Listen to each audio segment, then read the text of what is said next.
Hello friends, स्वागत है आपका बीएस एजुकेशन चैनल पर। तो फ्रेंड्स, हम लोग आज यहाँ पर बात करेंगे कि जो वर्ग एक की जो दस्तावेज सत्यापन की प्रक्रिया है और साथ में काउंसलिंग की क्या प्रक्रिया होती है उसके बारे में, और पहले कैसे काउंसलिंग हुआ करती थी और अब क्या नया चेंज आया है उसके बारे में बात करेंगे। और जो ये नया चेंज हुआ है वो हमारे लिए फ़ायदेमंद है कि हमारे लिए नुकसानदायक है, इन दोनों बातों पर हम चर्चा करेंगे। तो फ्रेंड्स, आप यहाँ पर देख रहे होंगे सामने की टीआरसी का जो पोर्टल है वो ओपन हो चुका है और इसमें उच्च माध्यमिक शिक्षक, फिर माध्यमिक शिक्षक और फिर प्राथमिक शिक्षक की तीनों चीज़ें दी हुई हैं। तो यहाँ पर जो डेटा है, जैसे अगर मैं उच्च माध्यमिक शिक्षक की अगर बात करता हूँ तो इसमें जो डेटा है वो करंट का डेटा है। मतलब जैसे आप माने कि लास्ट काउंसलिंग 2022 में सेकंड काउंसलिंग हुई थी, तो वही डेटा इसमें दिया हुआ है, फर्स्ट काउंसलिंग का डेटा नहीं है। तो हम उसी के माध्यम से थोड़ा सा समझेंगे, फिर बाद में मैं ये भी बताऊंगा कि क्या परिवर्तन किया गया है, वो परिवर्तन कितना सही है कितना गलत है, इसके बारे में हम लोग बात करेंगे। तो फ्रेंड्स, सबसे पहले हम लोग उच्च माध्यमिक शिक्षा का पोर्टल ओपन कर लेते हैं। तो यहाँ पर आप देख रहे होंगे कि सभी चीज़ें यहाँ पर दी हुई हैं कि नियोजन की क्या प्रक्रिया होती है, नियम क्या होते हैं और बाकी चीज़ें। मेन यहाँ जो समझने वाली बात, जैसे यहाँ पे रिक्तियाँ वगैरह दी हैं, यूएमएस बैकलॉग दिया है। ये बैकलॉग वो वाला पद है, जैसे मान लीजिए फर्स्ट काउंसलिंग में जो पद बच गए होंगे वो बैकलॉग में आ गए होंगे, तो ये उस पद की बात हो रही है। फिर मेन जो चीज़ हमें समझना है वो ये है कि दस्तावेज सत्यापन के लिए चयनित अभ्यर्थियों की सूची। तो ये दस्तावेज सत्यापन के लिए चयनित अभ्यर्थियों की सूची हो गई, और नीचे ही दिया हुआ दस्तावेज सत्यापन है तो अभ्यर्थियों की अतिरिक्त सूची, मतलब जिसको आप वेटिंग लिस्ट कहते हैं। तो ये ऊपर वाला हो गया मेरिट लिस्ट और नीचे वाला हो गया वेटिंग लिस्ट, ठीक है। फिर यहाँ पर ये दोनों चीज़, मतलब पहले क्या होगा कि लिस्ट वहाँ पर डाली जाएगी। माने पहले ऐसा होता था कि लिस्ट अपलोड की जाती थी कि किन अभ्यर्थियों का चयन सूची में नाम है और किन अभ्यर्थियों का अतिरिक्त सूची या वेटिंग लिस्ट में नाम है, लेकिन दस्तावेज जो है वो दोनों को अपलोड करना है, ठीक है। तो वो हो गया। फिर जब ये हो गया दस्तावेज सत्यापन के लिए, फिर इनको क्या होता है कि समय दिया जाता है कि आप इतने समय के अंदर अपना जो दस्तावेज है टीआरसी पोर्टल में लॉगिन करके आप अपना दस्तावेज अपलोड कर दीजिए। फिर उसकी समय सारणी दी जाती है कि कब उनको दस्तावेज सत्यापन के लिए फिजिकली अपने पूरे डॉक्यूमेंट्स लेके वहाँ पर आना है, ठीक है। अब फिर जब ये दस्तावेज सत्यापन हो जाता है तो उसके बाद क्या होता है कि हाँ, यहाँ पर आप देखिए कि दस्तावेज में जो उपस्थित है उनको अलग कर दिया जाता है। अब फिर शाला विकल्प चयन हेतु अभ्यर्थियों की सूची, ठीक है। तो यहाँ से हमें क्या मिल जाता है, जो शाला विकल्प जिनको मतलब अब फाइनली ज्वाइनिंग मिलनी है, उन लोगों का डेटा वहाँ पर आ जाता है। उसके हिसाब से वो जाके अपना स्कूल का चयन कर लेते हैं। अब फिर उसके बाद उनको जब चयन हो जाता है तो फिर उसके बाद उनको वहाँ पर स्कूल अलॉट कर दिया जाता है और उनकी फाइनली ज्वाइनिंग हो जाती है, ठीक है। तो ये तो हुआ किसका, उच्च माध्यमिक शिक्षक के जो अभी तक काउंसलिंग की प्रक्रिया होती थी उसकी बात हो गई, ठीक है। जो वर्ग 3 की अगर हम बात करें, क्योंकि माध्यमिक शिक्षक जो है, अगर मैं इसको थोड़ा सा पीछे ले जाऊं तो माध्यमिक शिक्षक में भी कुछ कुछ इसी तरह की प्रक्रिया अपनाई गई थी, तो मैं उसको अलग से रिपीट नहीं करूँगा। जो चेंजेस मैं आपको बताना चाह रहा हूँ वो चेंजेस आपको मैं प्राथमिक शिक्षक के पोर्टल में दिखाता हूँ, जो कि अभी हाल फिलहाल की काउंसलिंग हुई थी उसके बारे में। तो प्राथमिक शिक्षक का पोर्टल हमने ओपन कर दिया है। तो आप यहाँ देख सकते हैं कि प्राथमिक शिक्षक नियोजन 2022 और प्राथमिक शिक्षक नियोजन 2023। अब यहाँ पर इन्होंने क्या, मतलब ये पहला चेंज है, मैं इस चेंज की बात नहीं कर रहा, मैं वो चेंज आपको आगे बताऊँगा। यहाँ पे जैसे मैंने आपको बताया ना कि 2018 में जो यूएमएस की काउंसलिंग हुई थी उसकी 2 काउंसलिंग हुई थी, लेकिन उन्होंने लास्ट डेटा सिर्फ लास्ट वाली काउंसलिंग का दिया है। लेकिन प्राइमरी टीचर की काउंसलिंग उन्होंने क्या किया कि 22 का भी डेटा दिया हुआ है और 23 का भी डेटा दिया हुआ है। तो हम पहले 22 का डेटा समझेंगे, जो कि उच्च माध्यमिक शिक्षक की जैसे काउंसलिंग होती थी उसी आधार पर किया गया, और जो परिवर्तन किया गया वो 23 वाले में किया गया, तो हम उसकी भी बात करेंगे। तो पहले हम 22 का डेटा ओपन कर लेते हैं। तो 22 का डेटा अगर हम ओपन करते हैं तो यहाँ आप देखिए, समझिएगा बात को। बाकी चीज़ें वही हैं, जो नियम वगैरह होते हैं ऑलरेडी आपको मैंने बताया, सब नियम वही रहेंगे। अब यहाँ पर इन्होंने क्या किया है कि प्राथमिक शिक्षक का आप यहाँ ध्यान से देखिए, क्योंकि आपको पता होगा मैंने बताया था कि जो फर्स्ट काउंसलिंग हुई थी प्राइमरी टीचर की उसमें बैकलॉग भी आया था। यहाँ देखिए बैकलॉग लिखा हुआ है, लगभग 11,000 सीट्स आई थी और बाकी फ्रेश आई थी, तो दोनों का अलग अलग सूची बनाई गई है। तो यहाँ देखिए प्रावधिक चयन सूची बनाई गई, ठीक है, और बैकलॉग की भी बनाई गई अलग से। उसके अलावा प्रावधिक प्रतीक्षा सूची बनाई गई, ठीक है। मतलब कहने का ये है कि किनका चयन हो सकता है, प्रावधिक का मतलब संभावित है, जो जिनका हो सकता है वो फिर होगा कि नहीं होगा बाद में डिसाइड किया जाएगा, और यहाँ पर प्रतीक्षा सूची बनाई गई। फिर उसके बाद क्या हुआ कि उनके दस्तावेज अपलोड कराए गए। ये देखिए दस्तावेज अपलोड कराने की एक सूचना आई, फिर उसकी समय सारणी बताई गई।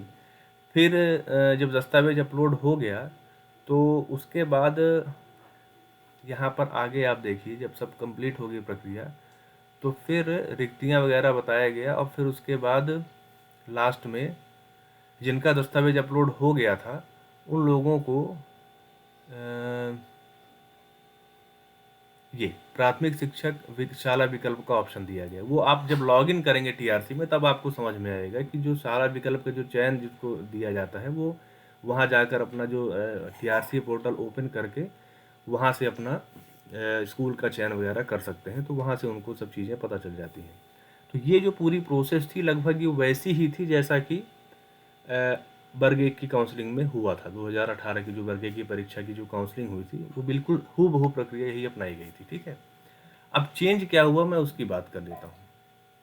उसके लिए आप लोग 23 वाला खोलिए, और जहाँ तक हो सकता है तो यही प्रक्रिया जो 2023 की वर्ग 1 की परीक्षा हुई है उसमें भी शायद यही प्रक्रिया अपनाई जाए, तो आप इसको थोड़ा ध्यान से देखिए।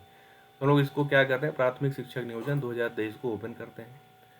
तो इसमें क्या किया गया कि सब चीज़ें वही थी, जैसे दस्तावेज के लिए चयनित अभ्यर्थियों की सूची बनाई गई। ठीक है, फिर उसके बाद उनका दस्तावेज सत्यापन की मतलब अपलोड करने की कुछ डेट्स वगैरह बढ़ाई गई। फिर यहाँ पर सत्यापन की समय सारणी बनाई गई। फिर जब कंप्लीट हो गई सारी प्रक्रियाएं तो उसके बाद यहाँ पर क्या हुआ, ये लिखा है कि दस्तावेज सत्यापन उपरांत प्रावधिक पात्र अभ्यर्थियों की सूची। ठीक है, ये हो गया। फिर उसके बाद क्या है कि अगर हम इसको ओपन करके देखते हैं तो इसको देखिए, ओपन किया हमने तो ये पूरी प्रक्रिया यहाँ पर आ गई। आप कैटेगरी वगैरह डालेंगे, फिर अपनी गेस्ट फैकल्टी डालेंगे और उसके बाद यहाँ पर कैप्चा डालेंगे तो वो आ जाएगा, जिसका नाम क्या है, दस्तावेज सत्यापन उपरांत प्रावधिक पात्र अभ्यर्थियों की सूची। ठीक है, समझिएगा, अब यहाँ से आपको चीज़ें समझ में आना शुरू होंगी।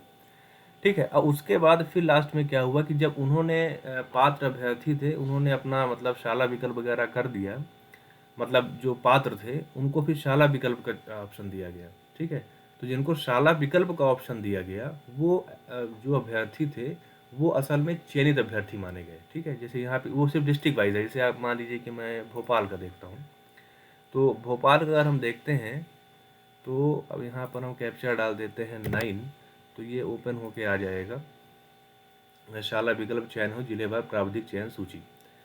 तो अच्छा, इस स्कूल में लगता है इस डिस्ट्रिक्ट में कोई नहीं है, तो हम कोई दूसरा डिस्ट्रिक्ट डाल, क्योंकि ये एक्चुअली क्या था कि सभी डिस्ट्रिक्ट में प्राइमरी की जगह नहीं आई थी, जिन डिस्ट्रिक्ट में आई थी मैं उसका डाल देता हूँ। जैसे मान लीजिए कि हम लोग डाल देते हैं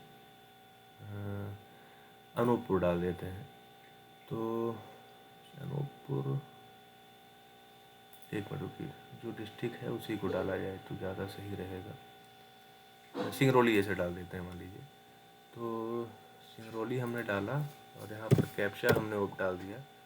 तो अब देखिए ये पूरी लिस्ट यहाँ पर आ गई। ठीक है, कि कौन कौन से इसमें अभ्यर्थी हैं जिनका प्रावधिक चयन हुआ है शाला विकल्प के लिए। मतलब अभी भी एक प्रोसेस और बची है कि हो सकता है कि ये बच्चे शाला विकल्प ना करें तो उनको फिर बाहर कर दिया जाए। ठीक है, ये देखिए पूरी लिस्ट यहाँ पर आ गई।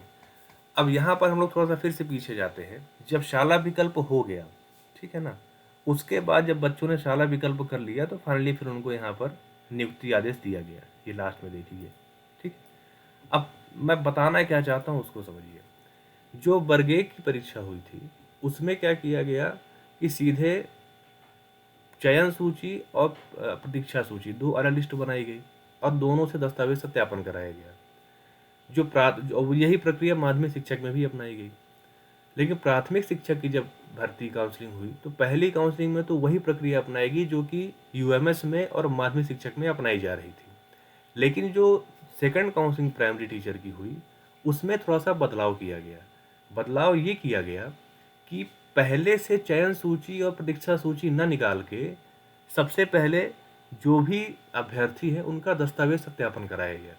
ठीक है, जब दस्तावेज सत्यापन हो गया तो दस्तावेज सत्यापन के में जो बच्चे छट गए उनको बाहर कर दिया गया और जो बचे हुए बच्चे थे, अभ्यर्थी थे, उनका फिर क्या हुआ कि उनकी चयन सूची बनाई गई और उनको शाला विकल्प के लिए ऑप्शन दिया गया। इससे लाभ ये हुआ कि जैसे पहले क्या था कि चयन सूची हुई और एक परीक्षा सूची हुई। तो मान लीजिए चयन सूची में जो अभ्यर्थी हैं उनमें से कई अभ्यर्थी ऐसे हैं जो दस्तावेज में बाहर हो गए। अब जब वो दस्तावेज में बाहर हो गए तो जो प्रतीक्षा सूची में बच्चे हैं वो तो प्रतीक्षा में ही माने जाएंगे जब तक कि उनको चयन सूची में ना ले जाया जाए।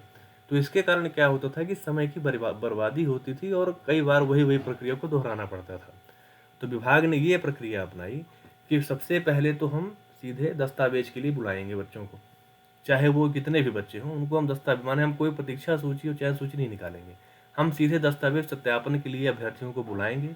उस दस्तावेज सत्यापन में जो बाहर हो गए वो तो बाहर हो गए, जो बचे उसमें फिर हम जितनी रिक्तियां हैं विषयवार, जैसे 16 विषय है तो उसमें जो जो रिक्तियां होंगी, किस किस कैटेगरी में कितनी कितनी रिक्तियां हैं, उसके हिसाब से ऊपर के जो अभ्यर्थी उनको हम चयन में डाल देंगे और जो उस रिक्तियों से बाहर आएंगे उनको हम लोग वेटिंग में डाल देंगे। तो ये प्रक्रिया वहाँ पर अपनाई गई थी और जहाँ तक मुझे लगता है तो इस बार भी यही प्रक्रिया अपनाई जाएगी। और ये प्रक्रिया क्या है कि हम सभी के हित में है, जो आप सभी अभ्यर्थी हैं उन सभी के क्या है हित में है ये प्रक्रिया। ठीक है, तो ये यहाँ पर एक सबसे बड़ी बात है। तो इससे क्या होगा कि जैसे अभी जो मेरिट बनी हुई है, जैसे मान लीजिए कोई मेरिट में है और कोई वेटिंग में है, तो इस मेरिट और वेटिंग का कोई मतलब नहीं निकलता।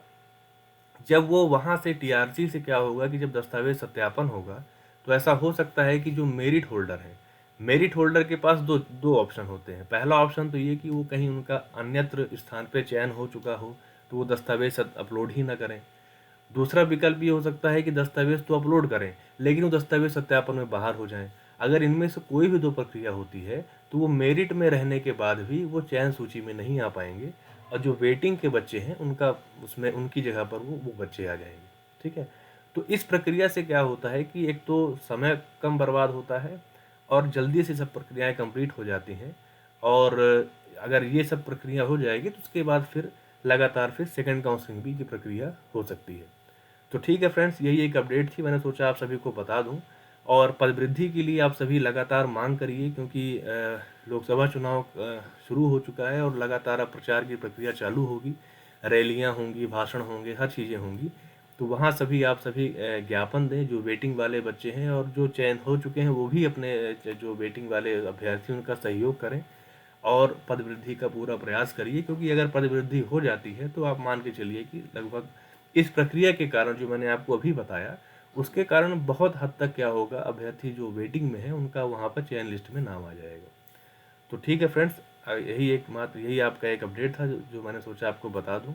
अगर आपको मेरा वीडियो अच्छा लगा हो तो आप प्लीज़ उसे लाइक कीजिए, अपने फ्रेंड सर्कल में शेयर कीजिए और चैनल पर अगर पहली बार आ रहे हैं तो प्लीज़ चैनल को सब्सक्राइब कर लीजिए। Thank you.